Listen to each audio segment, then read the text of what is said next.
Ladies and gentlemen, good evening and welcome back to our channel once again. And it is my hope and prayer that the video is going to find you guys in good health. Personally, I am fine. As you can see, Kisumu is fantastic. And maybe you could also let me know where you're watching the video from, the county or the country, in case you are out of the republic.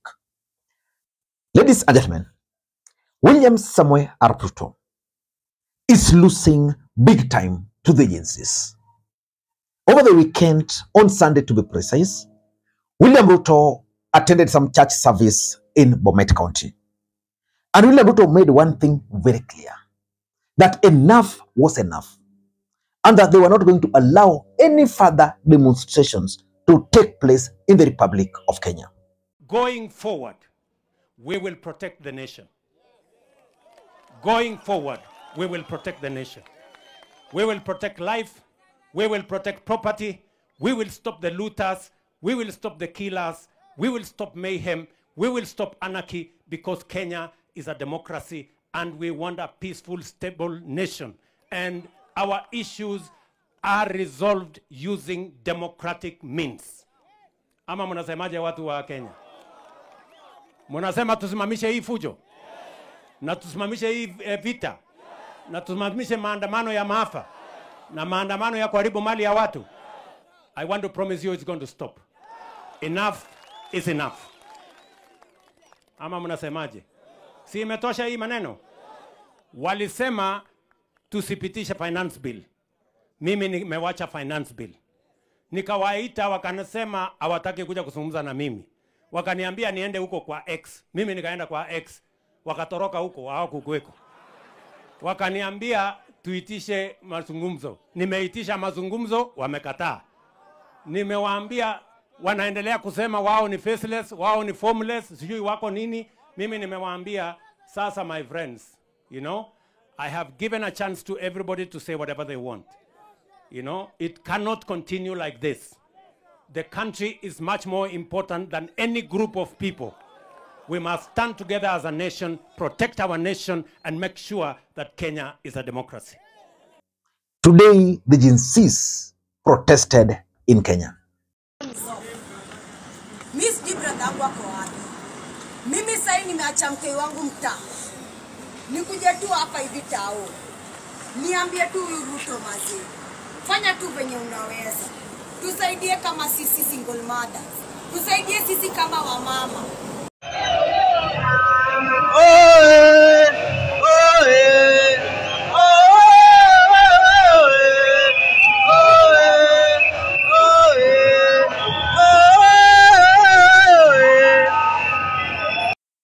But despite the fact that William Ruto assured the country that the demonstrations were not going to happen, they still took place.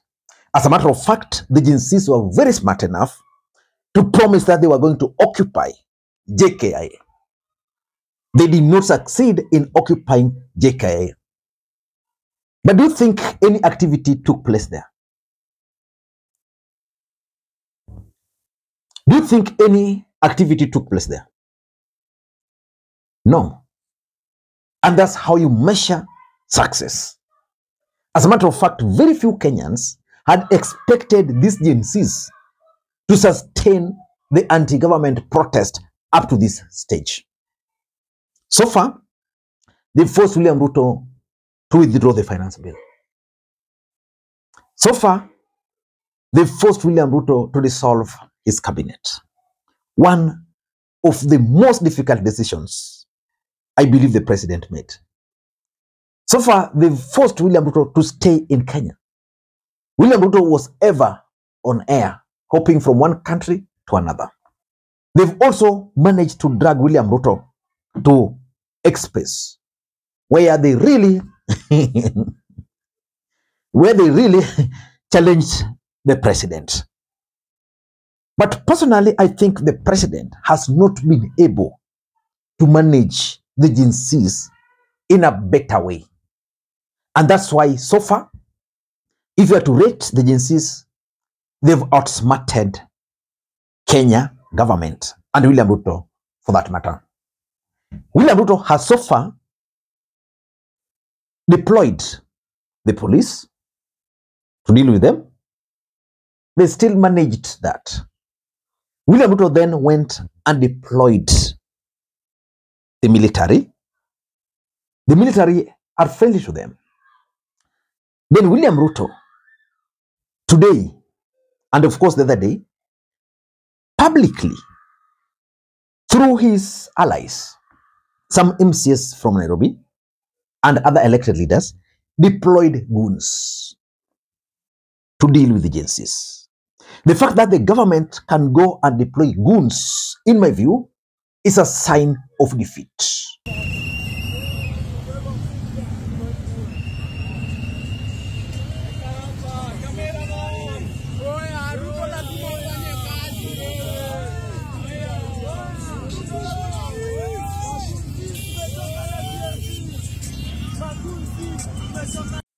It's a sign of defeat.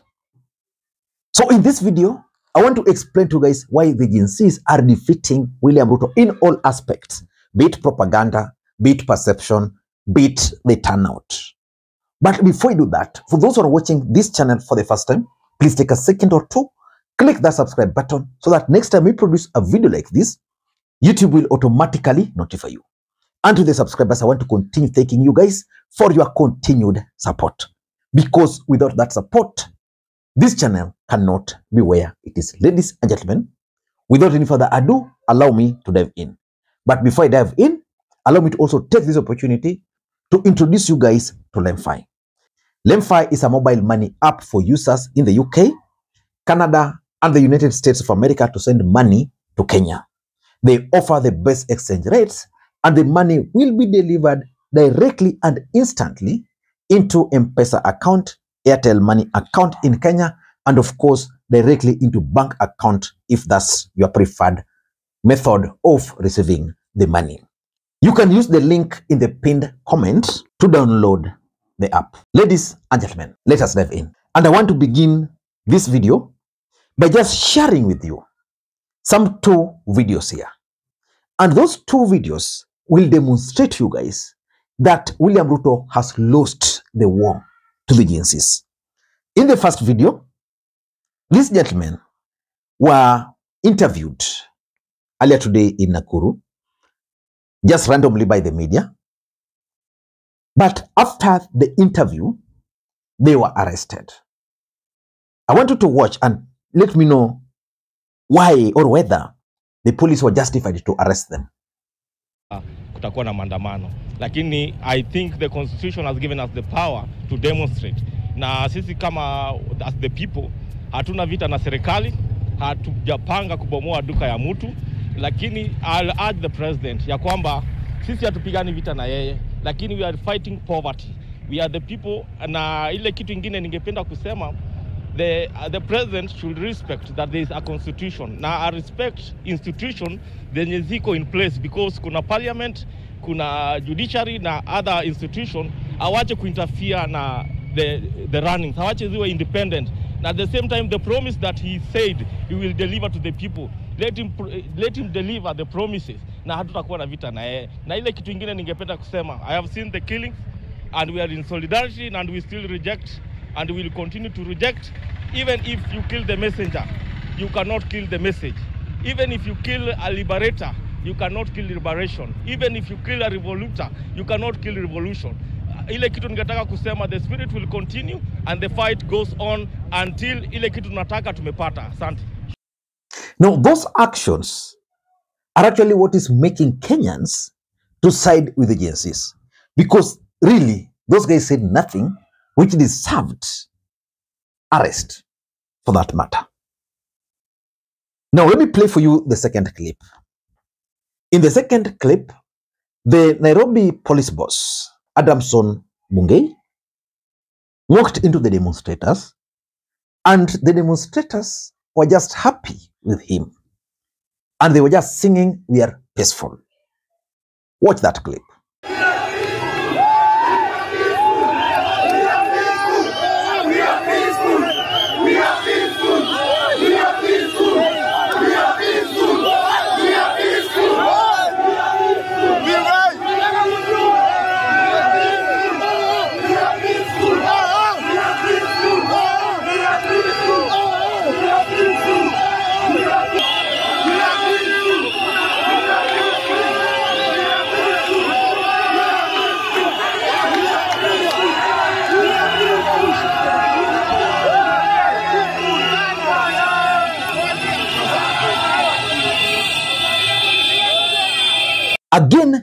clip is a confirmation that the Gen Z demonstrations are very peaceful.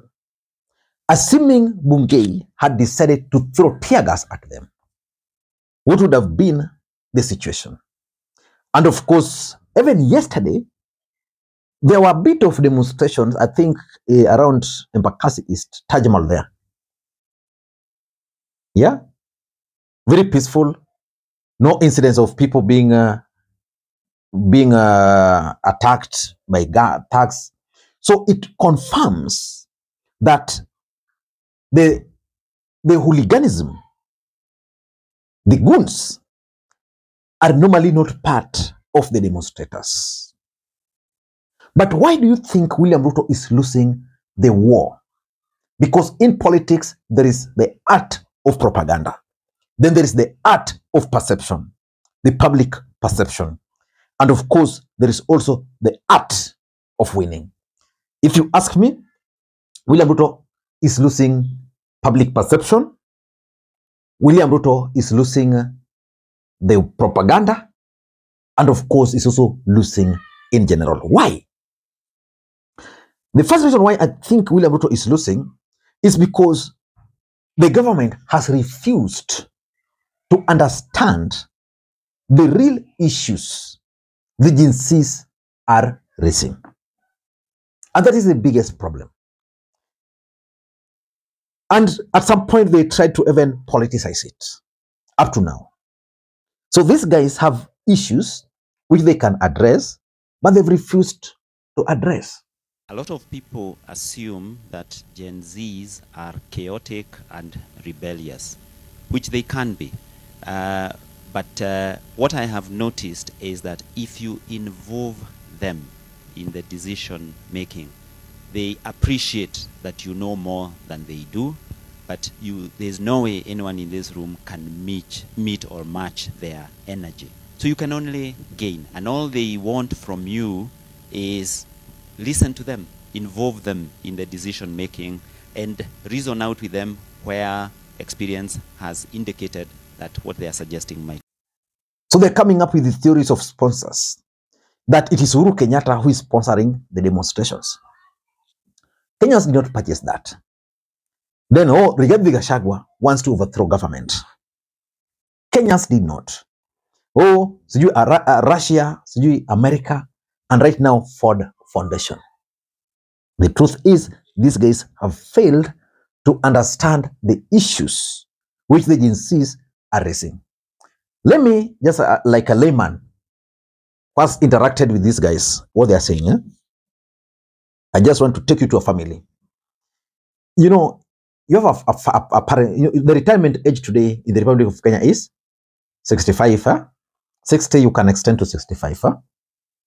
Now, assuming you have a parent who has just retired, or who has like 3 years to retire, how old do you think their children are? How old? Some of them have completed university education. The last one probably in college. Now you have such kind of a parent who has retired last year or 3 years ago. He educated the kids. None of them is working. 3 of them. Another one is still in college. So these kids, they have brain. They're very wise. They're educated. No jobs. Then opportunity comes that they want to go and fix the country. And you know why they want to fix the country? Because they were going to school with the children of other parents who are privileged to be MCS, to be county government officials, to be government officials.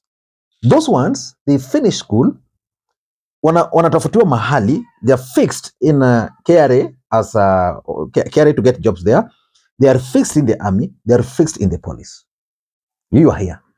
So they become very bitter. That is the anger we are witnessing, which these guys have refused to address. So I was glad that William Ruto is now telling Kenyans that he wants to send anybody in government who has attained the age of 60 to go home. He should do that very fast, not 60. Let him reduce it to 55. I think that must have been the retirement age previously. And of course, by that time, it was assuming you finish college, then you join government, 60, 55. Then you can employ more younger people. And that is the problem we are facing. William Ruto has refused to understand the issues. The second reason why Ruto is losing to these young people is because these young men and women are raising legitimate